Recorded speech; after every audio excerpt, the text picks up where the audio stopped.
Good morning. Hey, how y'all doing?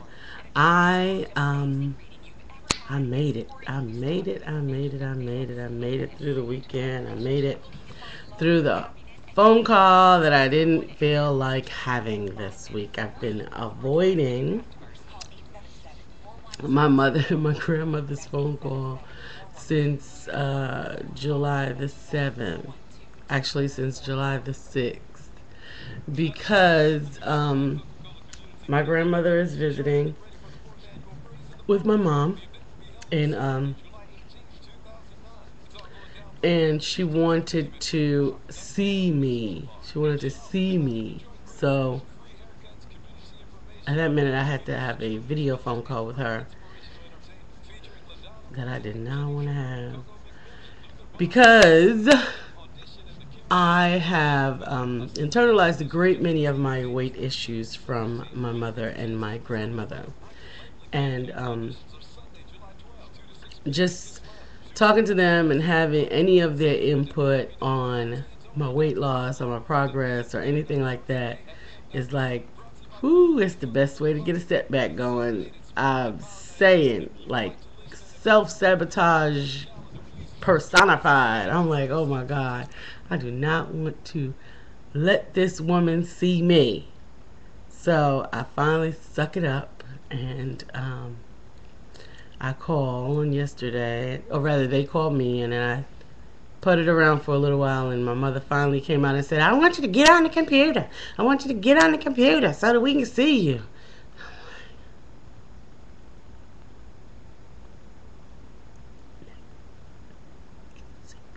I don't want you to see me. I don't want to see you. I don't want to be seen. How about that? How about that? So, I pulled the computer out and I pulled everything up and I got everything on and I got on there. My grandmother goes, first thing my grandmother says is, oh, you did lose weight. She did lose weight. And my mother says, I told you. And my grandmother says, you know I didn't believe you. She been losing weight all her life. I'm sitting there very mindful of the fact that I'm on video. So I control the facial expressions and everything. And then she says, how much did you lose? And I said, I've lost a little over 50 pounds. And she says, now I would have thought, wow, great. No, she says, how much more you plan to lose? And I said, well, I plan to lose another 20 more as my goal, at least by September, November. And she said, yeah, what's your final goal? So up to this point, okay, 50 wasn't enough. 70 is not enough. So I'm sitting there trying to hold myself together. And I don't even know where I come up with this number. I think I told her, like, I ultimately want to get down to 135. So she would leave me the hell alone. I don't know. But it was difficult. It was difficult because I'm healthy. I mean, my doctor has been involved in my weight loss process, and my blood pressure is great. My cholesterol is good. My muscle mass is very good. Obviously, my what is it, BMI or fat index or whatever, is high because I am overweight. But I'm working on all of that. I'm working on it. Hello.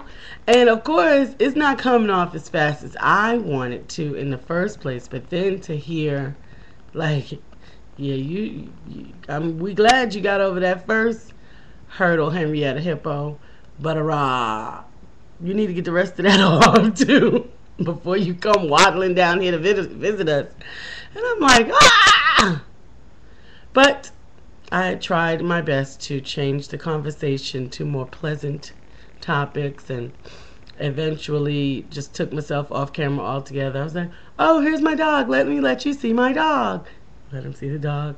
And then I think my husband sensed some of my discomfort, and trust me, he don't talk to them people because of the fact that, he thinks that I should have unconditional love, at least from a mother and a grandmother. And I agree with him, and I'm glad he's my husband. I love him. But he sucks it all up, and he comes and he gets on camera, and he has a very pleasant son-in-law conversation, which I mean, that was awesome. He's awesome. And gets on the camera. So that was two things that he did. First of all, he talked to them. And second of all, he got on the camera, because I think you all realize you've never seen my husband. He doesn't get on camera. So he's wonderful, and he loves me. And anyway, so what else has happened? So I made it. Obviously, I'm still alive.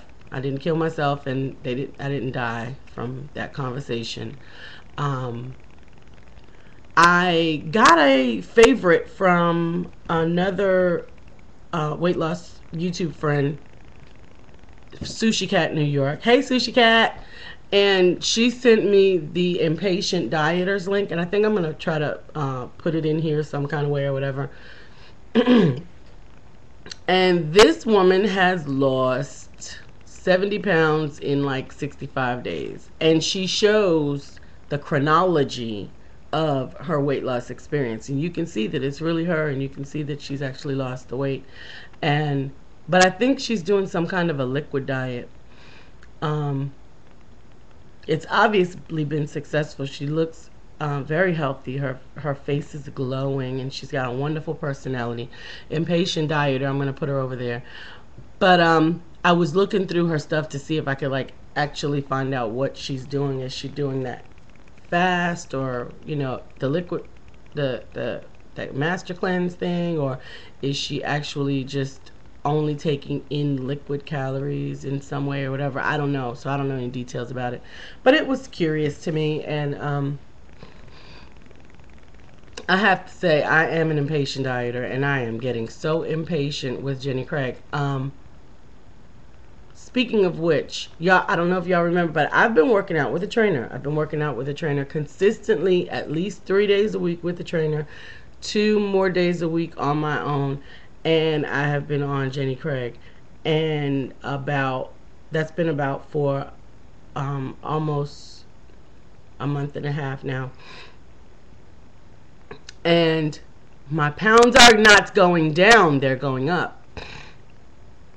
Which the trainer and the Jenny Craig people say it's because that I'm building muscle mass and all of that. I don't want the muscle mass, honey. I don't want the daggone pounds on that scale. And I know that that's ridiculous. I know that I need to get to the point where it's how my clothes fit and and all of that stuff. But it went back up in the 200. It's at 200. I keep going under it because, like, I will starve myself when I get to 200, and I'll be like, just not going to eat. At least I got to be out of the 200s. I rue the day that Jenny Craig convinced me to buy that scale, because I'm obsessed with it, and compulsively obsessed. Like, I get up in the morning, I get on the scale, then I go to the bathroom, then I get back on the scale, then I take some, if I have anything on, I take it off and I get back on the scale, then I go eat my breakfast, and then I get on the scale, and I go to the bathroom, and I get back on the scale, and I do that all day, and I freak myself out to the point that I have to leave the house so that I can get away from the scale. All of these things are really counterproductive, and I'm a considerably smart person, and I should probably know that I should stop doing them. And yeah, why am I not? Because being on a diet makes you crazy. Being unsatisfied with yourself makes you crazy.